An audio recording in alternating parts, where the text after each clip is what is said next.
Hello, this is Prototype X01. Now, I would be doing this review on the camera, but unfortunately my camera is a piece of shit when it comes to this sort of thing, needing AA batteries every time I try to record, which is pretty bad, especially when you're trying to review things. So I'm going to be doing this review completely with my voice. Anyway, this is a review of one of the newest albums I bought, Ukon Wacka by Korpiklanni. Now, when I saw this in HMV, I immediately decided to buy it because my friend, me listen to death metal, told me about it and told me it was fucking awesome. So I immediately brought it home and played it. This album can only be described as fireworks coming out of somebody's speakers and landing in their brain until they died happily. I'm serious, this album is fucking awesome. It's got really good tracks, and to be honest, I can't find flaws with any of these tracks.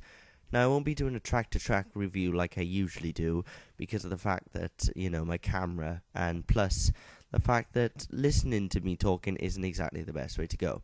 But I will try and review the CD the best I can. All of the tracks on the album are really good quality, and to be honest, it shows exactly what Korpiklanni has come to it over the years. They've only been around since around the 2000s, and already they've released about 8 albums, starting from... I don't know exactly what album they started with, but beforehand I had only listened to one hidden track, which Andrew showed me, and also Vodka by Korpiklanni. There are many brilliant tracks on this album, and they all soothe in pretty well. What I quite like about Korpiklanni is that instead of being like most folk metal bands that make metal songs and then imply folk into it, they start with the folk and put metal into it. This is something I found out recently.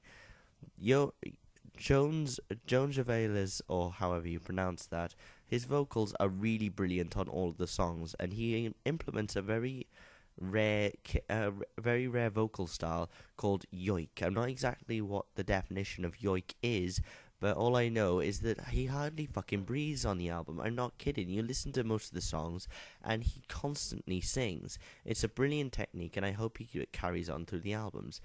I really love most of the tracks. I really love all of the tracks on this album. Plus, if you buy the special edition, you get a special track called Iron Fist by Motorhead. It's a cover, and I believe if you look on the Topi Alta video, you can see Lemmy on the video, but I don't think he actually plays on the album like it shows. I'm guessing he was just practicing with Korpiklanni. So, if you want to listen to any of these songs, please go to Me Listen to Death Metal's channel. I'll put a link somewhere on the screen. There we are. And it's great, and it's a really great album. If you want to listen to any of the tracks, please go to his channel, and it'll be really great to see. It'll be really great to hear all of the songs. The ones that are the best, in my opinion, have got to be Tequila, Varan Polka, the Iron Fist cover, and Surma, their last proper track. Overall, I give this album a 10 out of 10, a brilliant album for the ages. This was Prototype X01's CD review.